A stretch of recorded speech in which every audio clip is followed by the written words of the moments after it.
Hey, welcome back to the Swedish Sebastian Kirk Show. I'm Swedish Sebastian Kirk. And I'm Misha C. And for this month, we are honoring women for Women History Month. And we have a couple people we do want to honor. But before we do that, we're going to just say, please subscribe, like, and share. And also hit the notification button because a lot of people are telling me they're not getting the notification. Please hit the notification button so you can be the first one to get the notification when we upload. So mine is going to be it's real quick, but I just want to get this out there about this person who has done great things. Tarana Burke. Now, Tarana Burke is a civil rights activist from the Bronx, and I know some people's like, I don't know that name, but she the one who founded Me Too campaign, and back in 2006, which became a big hashtag, hashtag Me Too movement, which is great because now it's allowing other women to step up and say, you know what, that happened to me too, and so they're banding together and they're making history with this now because we're not going to have this anymore. Well, we got an interruption, but that's okay. In 2017, Burke was recognized as one of the silent breakers because she spoke up on this stuff. Named as Time Person of the Year in 2017. She continued to fight for survivors, writing a recent Time article on the importance of political candidates recognizing sexual assault victims as voters. Now, this includes all kinds of different businesses and everything. She was standing up for everybody. It wasn't just for in the White House or, everywhere. Not but even just famous or famous people, right? It's just anybody. So just like when everything went down with Bill Cosby, all those people started coming in line because of her movement.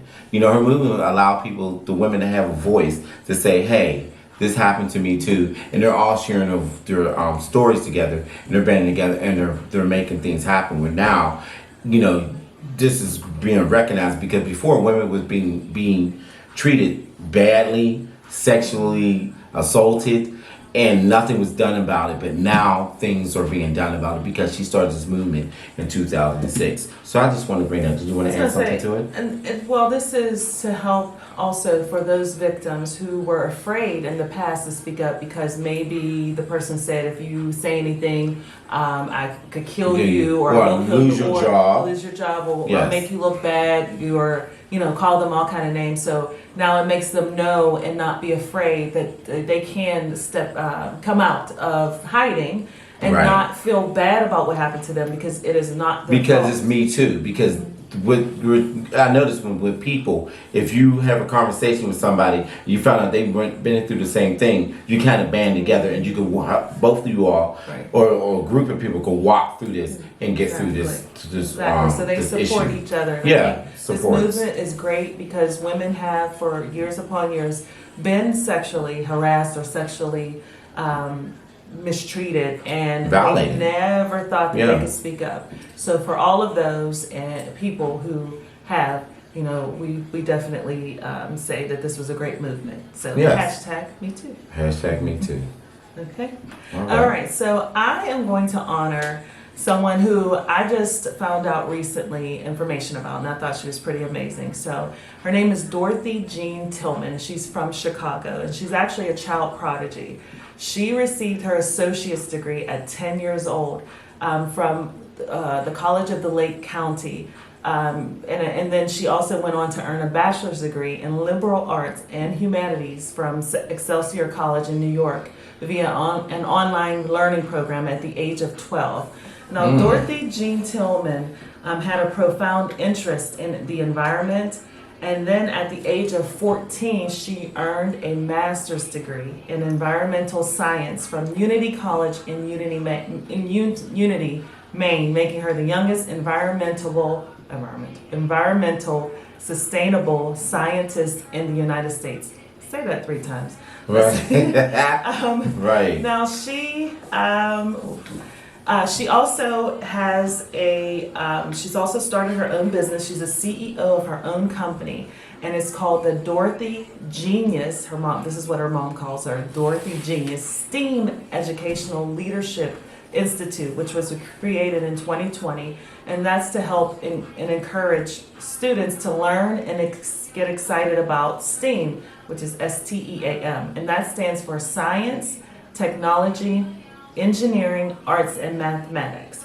So for me, I mean, even thinking about all of those topics, I mean, she's only 15 now, but at 12, she started, yes, she's only 15. Maybe I'm thinking this woman's old. No, she's just 15, but she has her own company. Oh my goodness. She's interested in environmental things, which I'm like, just amazes me. Right. But just even finding out this information about her, I know to go further in life, she's just going to be amazing. And she's found other kids who are actually as interested, and she holds what's called STEAM camps at a particular cultural center in Chicago, which allows students to learn and experiment with all aspects of STEAM.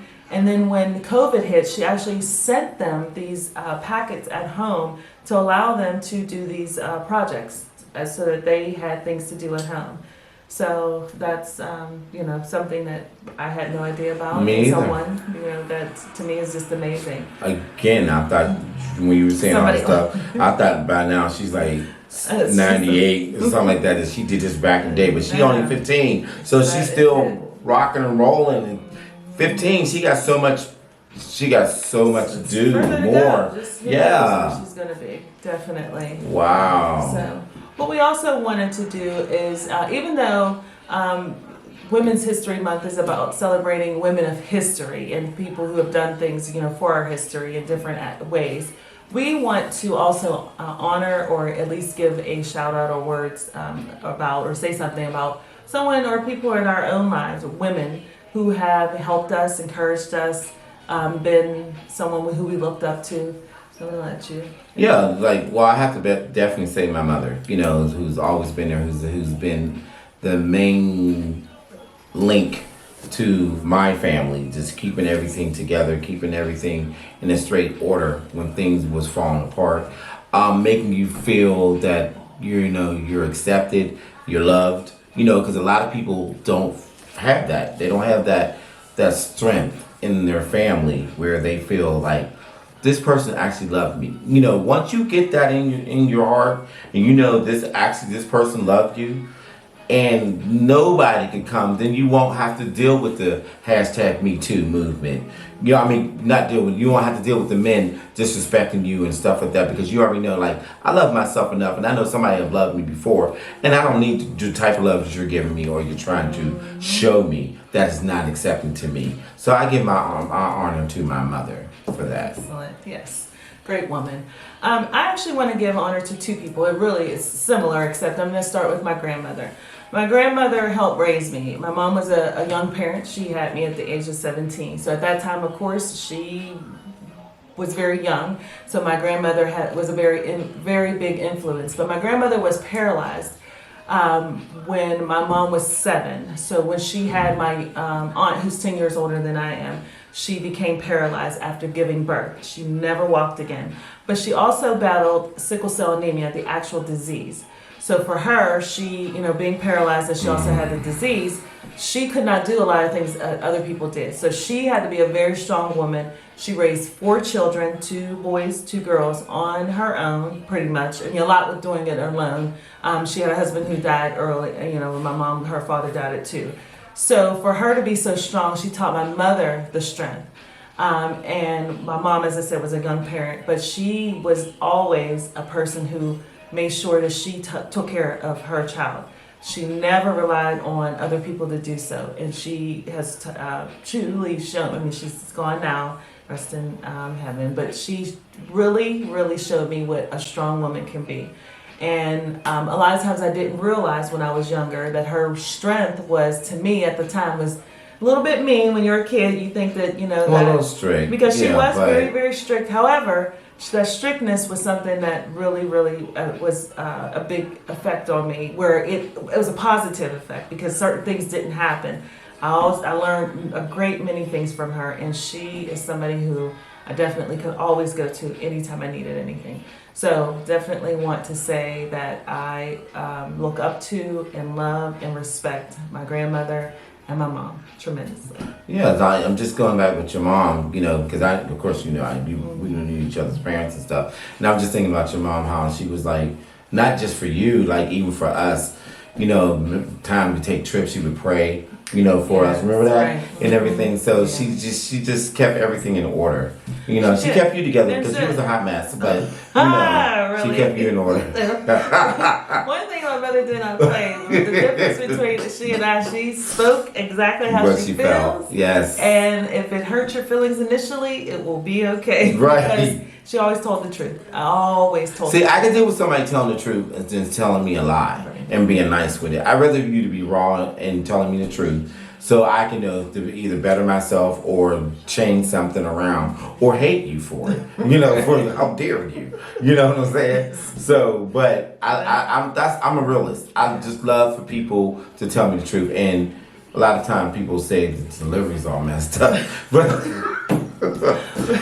it can't help it, just like your mom. Like you said, sometimes her delivery. Yes. So cut you like a knife. but it's real, right? But it would always be truthful. And then when you would go back and think about it, you'd say, you know what, that did hurt initially. Little punch. But it helped because she never ever gave you any BS. She was that shoot from the hip. I don't care how you're going to feel about it, but I'm going to be truthful and honest. And it was not, truly, I don't believe she meant to be hurtful. She just couldn't.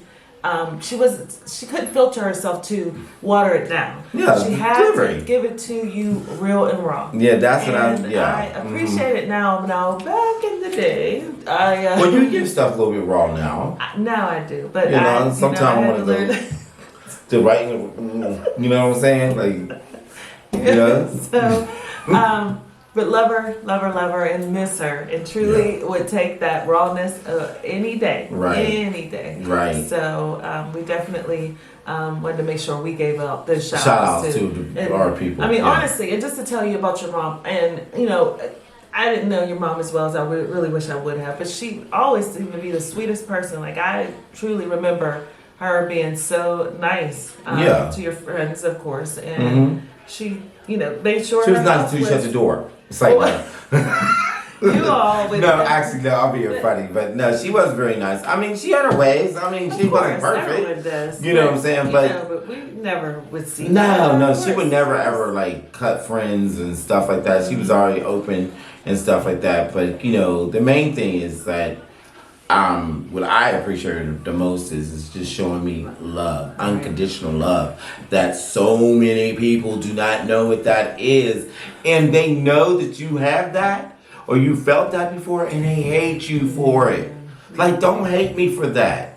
You know what I'm saying? Get right with God and get unconditional love from Him. Not saying I don't have it from Him, but I'm just saying for somebody on earth. Exactly. But you know what? When you learn it early and you know that you are loved, and you can say, you know what? I don't care if anybody else loves me. My mama, she gave it to me. Right. And I said that all the time. She took care of me, and of course you want that, but you're not what that person. Those people that are just seeking love in all the wrong places. They end up finding it, and it's not a good thing. Yeah. So definitely know your worth. That we always say, know yourself. Self-worth, right? And just demand. Yeah. Yes. Right. Our parents left us. That's right. And then speak up. It's something you're not comfortable with. Always say something. Never just be silent. Yes. That's why she fought for this. Miss Burke fought for this. Definitely. So women can stand up and say, I have a voice and I will be heard. Yes. So, for that we'll say, I think that was a good one. I think so. All right. So we give honor to women. Yes.